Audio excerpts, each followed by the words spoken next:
I'm Hanish Patel, and this is User Friendly, the show where we explore emerging trends in tech, media, and telecom, and how they impact business, operations, and the world around you.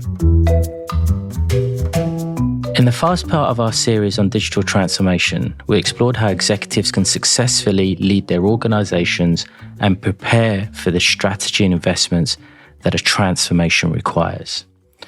So we'd like to expand on that today and dig into the importance of aligning technology with strategy and developing the organizational, process, and human capabilities necessary for digital change.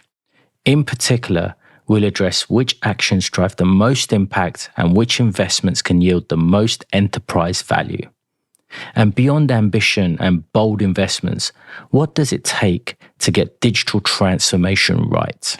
Joining me today for part 2 of our mini-series on digital transformation is Phil Weiser, Executive Vice President and Chief Technology Officer at Paramount Global, and Tim Smith, Principal and Tech Strategy and Business Transformation Leader at Deloitte Consulting. Phil, Tim, welcome to the show. Great, thank you. I'm glad to be here. Thanks for having me. All right, so let's start off with Tim. You co-authored the recent digital study titled Unleashing Value from Digital Transformation, Paths and Pitfalls, which uncovered where digital transformation actions can increase enterprise value, and just as importantly, where it can erode it. So what were some of the key findings from this analysis?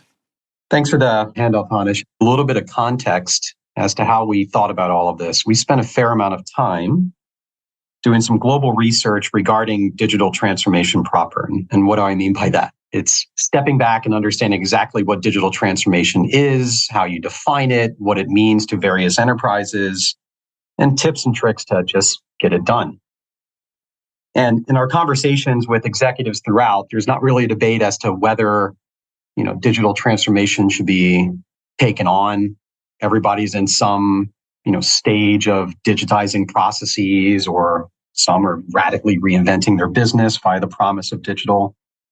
And everyone knows it's a continuous motion. This is not a one and done acute phenomena. Mobilizing the enterprise with a digital mindset is here to stay. So the real question that we've encountered, and part of why we released this research, was simply put, look, we get digital transformation is with us, but with it comes massive capital bets, massive effort from the enterprise.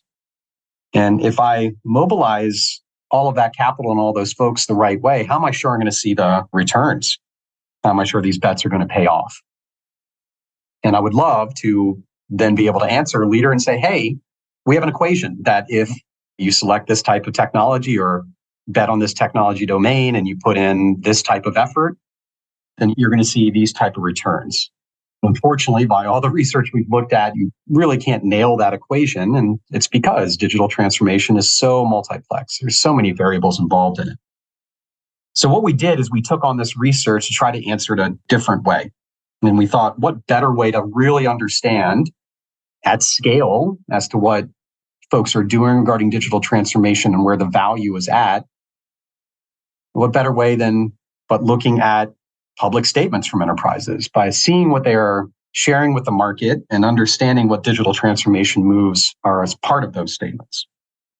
And so we stepped back and looked at about 30,000 various public statements of around 4,600 companies, around 3 million pages of text, and ran it all through some natural language processing, in which we said, look, based off statements that are being made on digital transformation, in which they're talking about technologies, in which they're talking about a digital mindset, can we see patterns? Can we see correlations between those statements made and the actions they're taking and market value? And to the point, the short answer is yes, we did see significant correlation. And via certain actions, we could see combinations in which those who got all those actions right, which we'll define a little bit later, if everyone did it that way, then you would see market value creation or market cap uplift about 1.25 trillion. And on the flip side, those who only mobilize a certain way or only got certain actions correct, you would actually see market cap erosion if everybody did it the wrong way of about 1.5 trillion. So there's a massive swing in terms of the value to be created or eroded just by what you're doing for digital transformation. And our research then spent the time trying to demystify exactly where to go. So if I could dig into some of that in terms of where you talked about where there's the value creation and the other side of it being the erosion. Often you hear about, okay, there's a digital transformation strategy and that's been laid forward. And then you hear about kind of the execution of, and no doubt there's a critical link between the two, and getting that right is going to be one of the key factors towards truly recognizing the value and some of the numbers that you spoke about earlier. Through the analysis and through obviously the extensive years that you've been in this field, what other actions have you seen that really are driving most impact and yielding the most enterprise value? Yeah, I think it's important to define what we're looking for or the patterns that we found and what those mean for actions, to your point.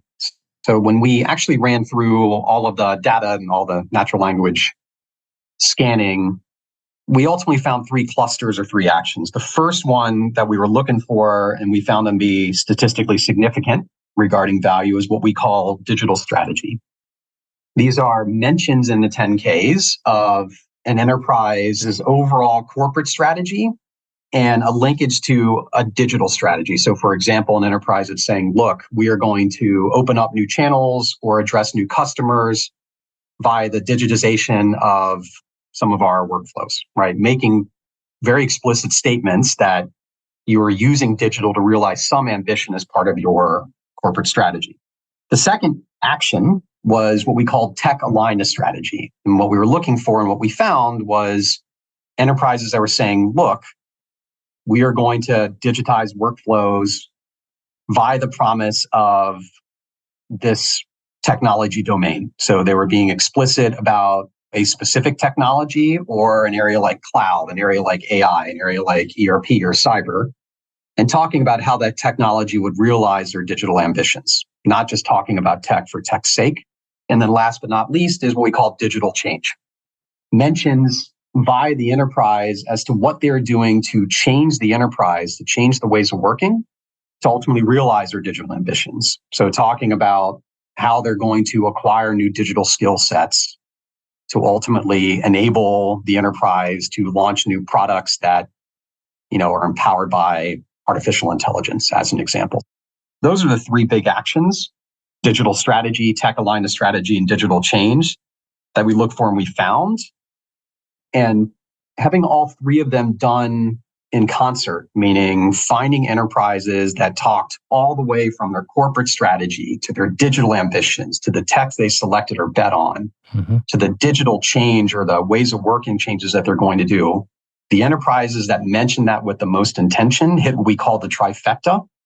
And to loop it back, those that hit that trifecta were the ones that were the true outliers with the most value creation potential. Simply put, we found those enterprises having a distance of about 5% in terms of market cap potential versus those who did not adopt them all.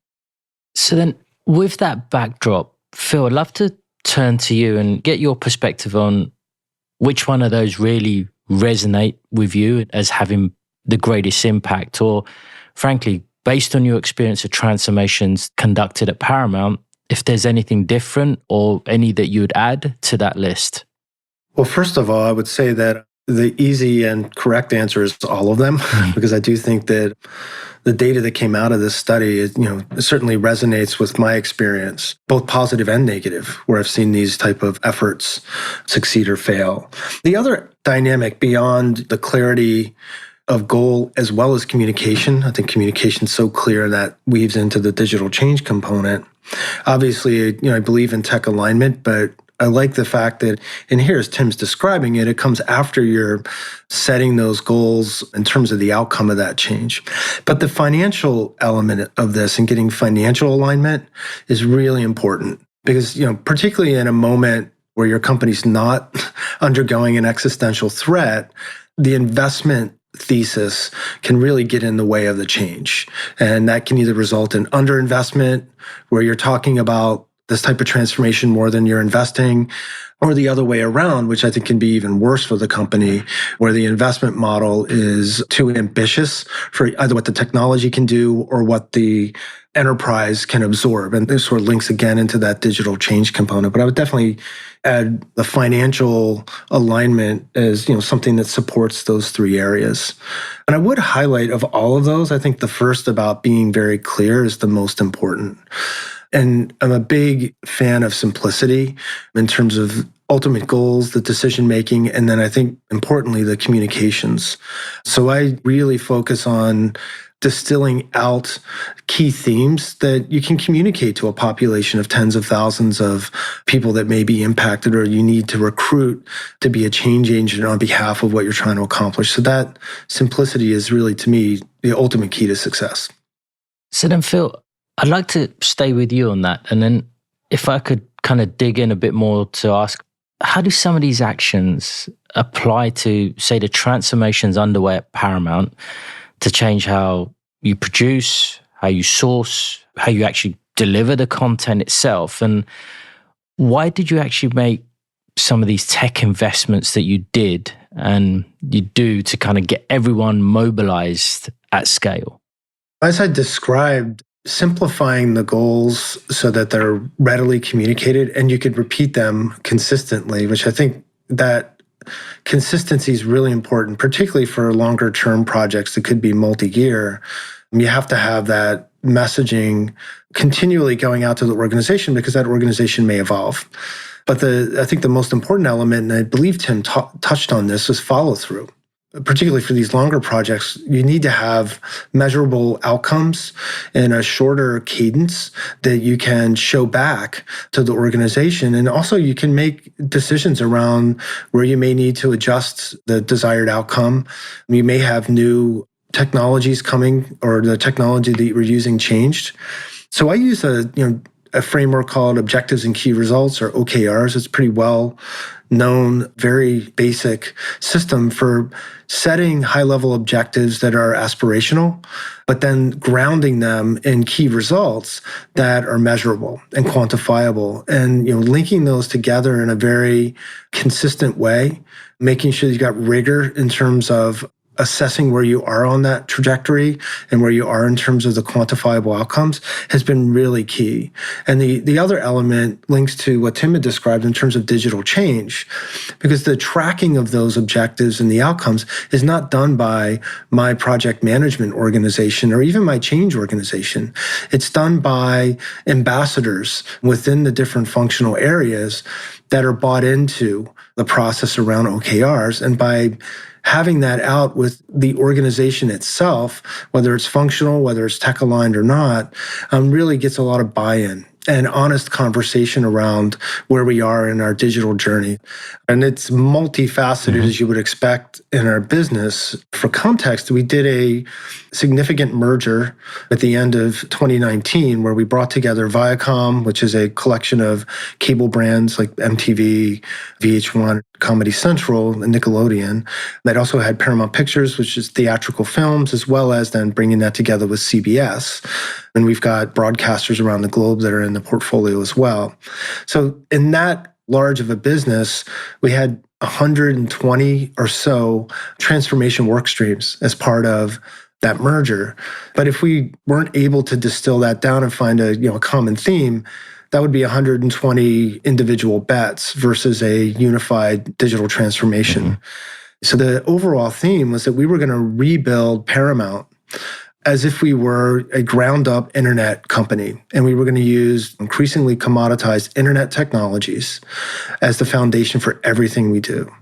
And that was important to say it's not just about streaming, which is a new model for distribution, but really use those internet technologies to get to the core of what you asked. Like everything we do in terms of content production, our media supply chain, and our core IT functions are now going to be run on internet technologies. And really, the ultimate goal of this was to make sure that we had a very modern end user experience. And, we set a goal for ourselves. We wanted all of our team, our employees and third-party labor, to come in to Paramount and feel like their technology experience, their end user technology experience was as good or better than what they experience at home. And that was really key because in many companies, you don't have that because you lash yourself to these legacy constraints. And that creates ultimately lower productivity and clearly a less engaged workforce. So then looking back, is there anything you would have done differently? Any lessons learned to share with our listeners and other executives undergoing a digital transformation? One thing I would have done is really get more organizational alignment in areas that we were executing. And I found this not only here at Paramount, but also I was at Hearst Corporation prior to this, which is a collection of media and information businesses. When you've got islands within companies, that will act as drag on your overall transformation efforts, unless you're fine with them remaining an island. But if you need to recruit across those different areas to be a part of the broader transformation, it just is more friction. And in some cases, you just have to deal with that. If you're doing an ERP deployment, you're going to have dozens of stakeholders and hundreds of people across the company that need to lean into it. But in some other areas, I could have done more organizational alignment up front so that we could move faster. Appreciate you sharing that. Tim, any thoughts from your perspective, given the numerous transformations you've led for many a global company over the years? I have about four points, I think, to add to it, but Phil nailed it. Maybe to bring it into context first of the research. If you execute all three of these things together, those three actions, this is where you maximize value. To stay on the riff regarding organizational change, what was interesting in our research was what destroyed value in terms of digital transformations. And the first, for lack of a better term, value destroyer, value eroder, whatever we want to call it, was when we looked at 10Ks and there were statements made about digital change in which the enterprise itself was very bold about how they're going to acquire new digital skills. They might be talking about how they're going to adopt agility, not only in terms of the tech they deliver, but how they generate products. When they talked about the ways of working, but they didn't talk about how that laddered to enterprise strategy. They didn't talk about the technology they were taking on to support all of these digital moves. Actually, that destroyed value. They were worse off making those statements than not saying anything at all, at least via the correlation analysis that we have. So one interesting point that we found was that change for change's sake is a value destroyer. So that was a pretty big surprise for us when we looked at it. Now, I've sensed that, to your point, Hanish, in the field when I've been working, that a lot of times we all want to make sure our talent is motivated to take on the next new things, but we got to understand ultimately what we're delivering. But then on the flip side, in terms of value destruction, when we found enterprises that talked about digital strategy, when we found enterprises that talked about the technology aligned to that digital strategy, but had no mention of how they're mobilizing the enterprise or the new digital skill sets they're going to take on, when they didn't talk about change or there's absence of change, that was the absolute worst spot to be in. So it's interesting that if you really step back on our research, it hinges so much on the presence or lack thereof of change. We've seen it in the field, it ratifies it. We now just have the evidence at scale. Simply put, on the absence of change, you would find enterprises that would have a distance between sort of the baseline and how much value they could destroy, about 9%. So those are 2 points I wanted to raise.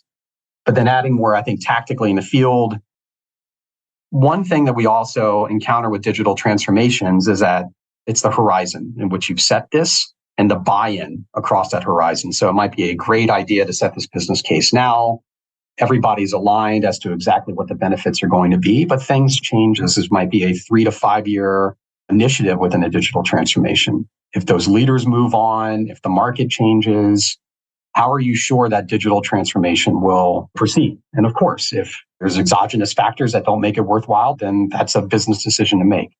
However, what happens if you are doing a digital transformation in which you're betting on one technology and that technology itself changes quite significantly over time? You move from 5G to 6G or some other aspect. So what we've also recommended to folks is that when everyone is buying into a digital transformation, make sure it's less about an individual logo, less about one specific solution, but more about the aggregate benefits that will be realized. So everybody understands it at a more abstracted level, and they don't have to get so deep, or they don't have to anchor too much to one given tech. Why is that? Because if the tech changes and your business case falls apart, well, you made the wrong bet.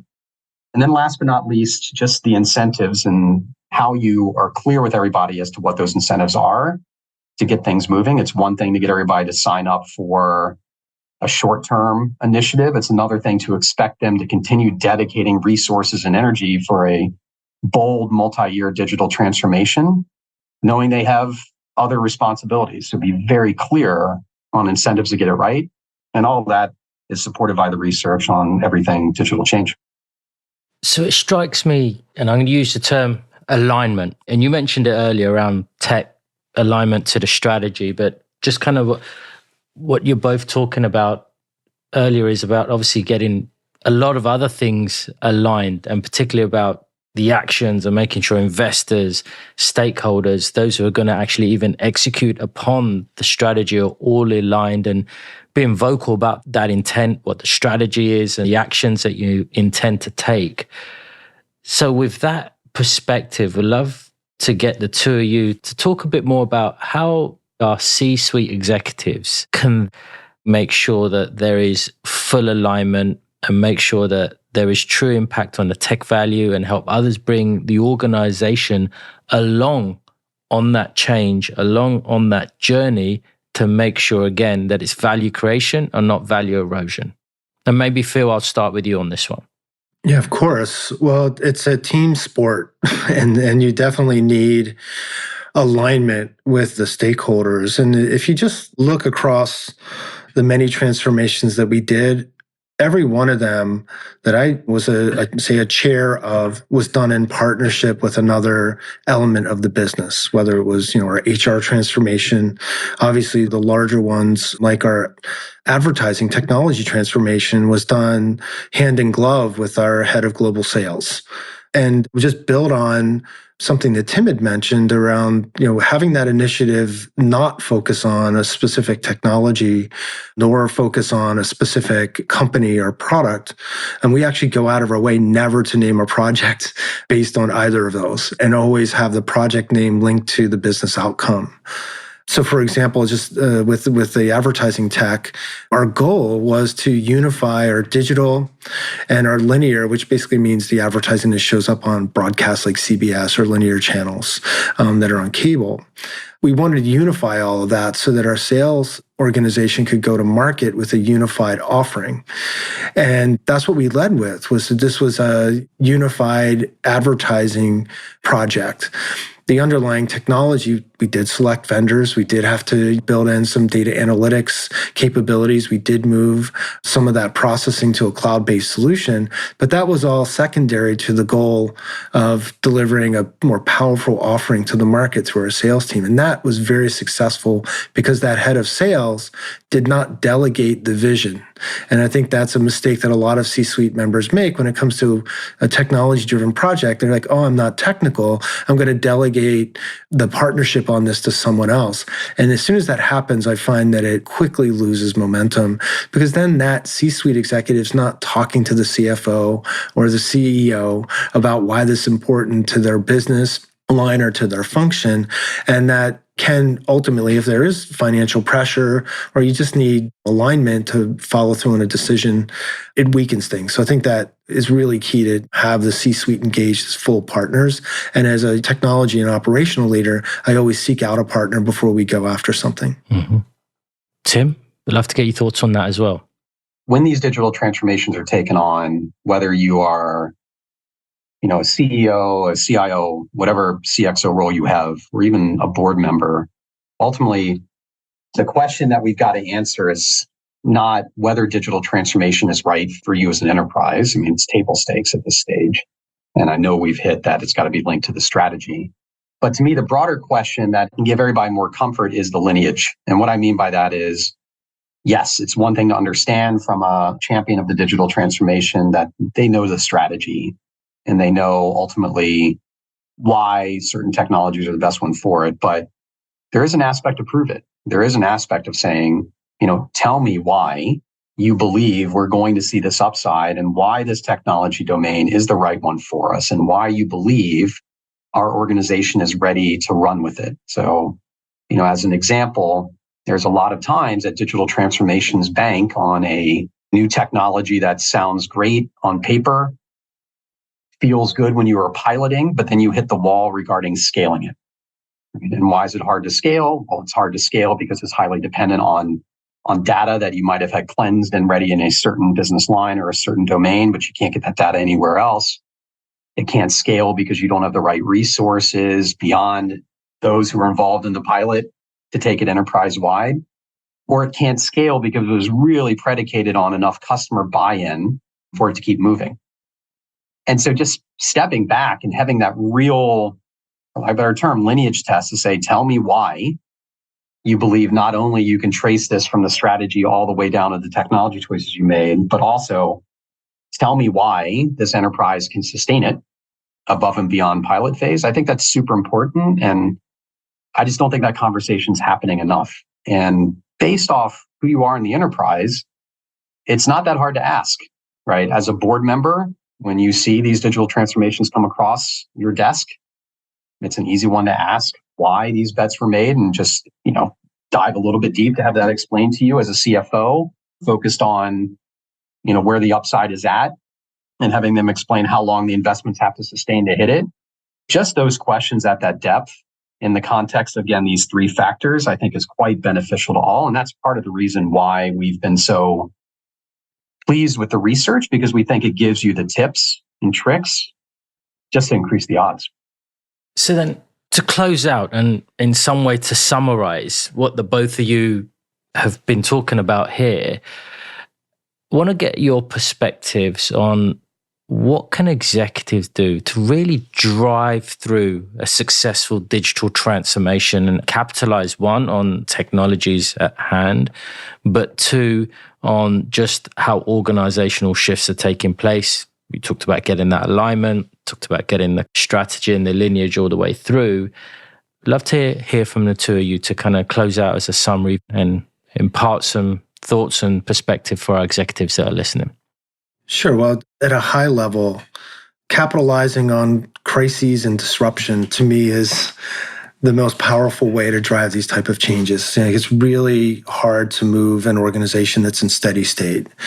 And whether it's a new technology disruption or a market disruption or M&A, those are the moments where you can really get a 10x outcome because you do have organizational awareness potentially, therefore a desire or a fear that drives people to really want to embrace that change. And I've lived through that in the music industry when I joined Sony and was brought in to turn around the music business post Napster.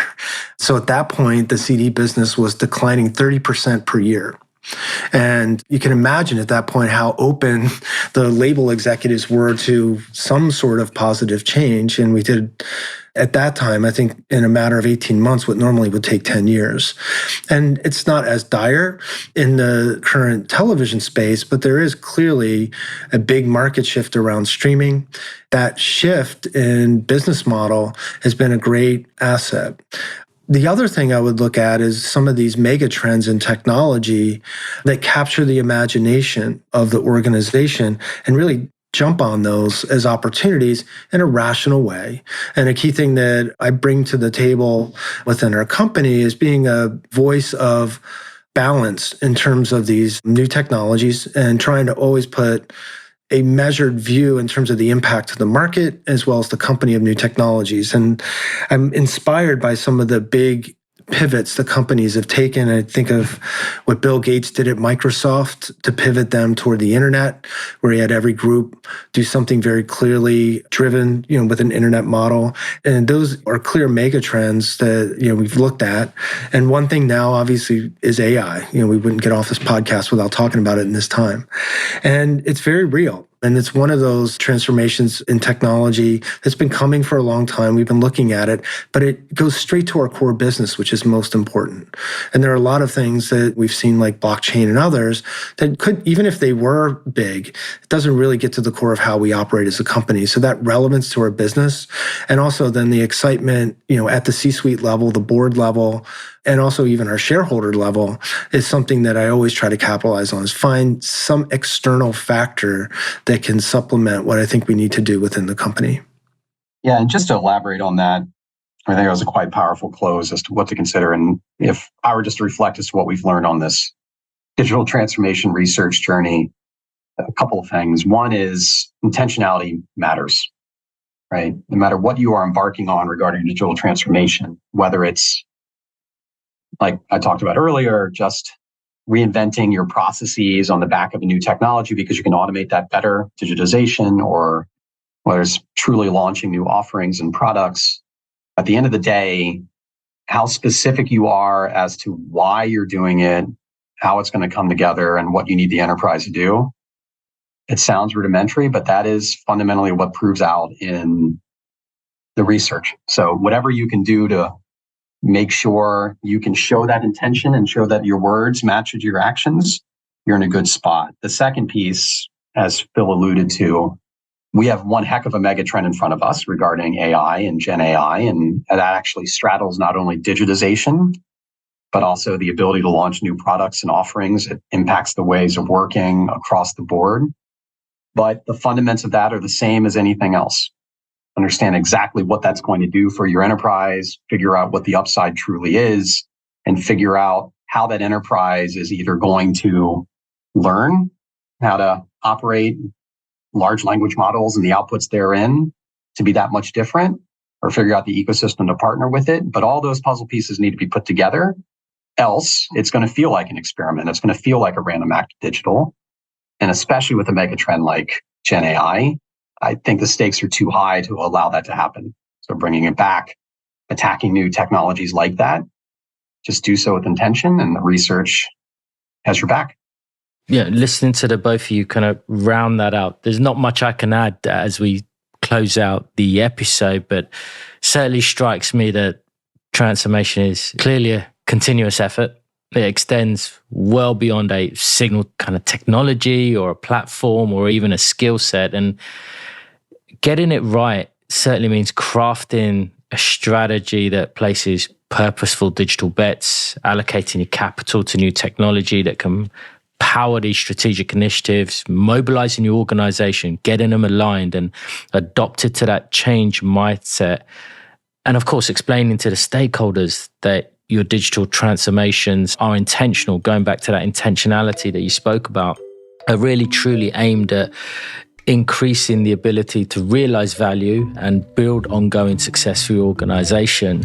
It clearly is apparent to me in everything that the both of you spoke about. So I want to say firstly, and most importantly, thank you, Phil and Tim, for joining me today and sharing your perspectives on this topic and providing some real analysis and experience around digital transformation where you've both been involved in. So really appreciate that. And to all our listeners, until next time, happy listening. Thanks for listening to User Friendly. To subscribe or listen to more episodes, search for Deloitte User Friendly in your favorite podcatcher or find us online at userfriendly.deloitte.com. If you like what you hear, please rate us on Apple Podcasts and leave a review. The opinions expressed by guests on this podcast belong to them and do not necessarily reflect those of Deloitte. This podcast should not be deemed or construed to be for the purposes of soliciting business for any of the companies mentioned, nor does Deloitte advocate or endorse the services or products provided by these companies.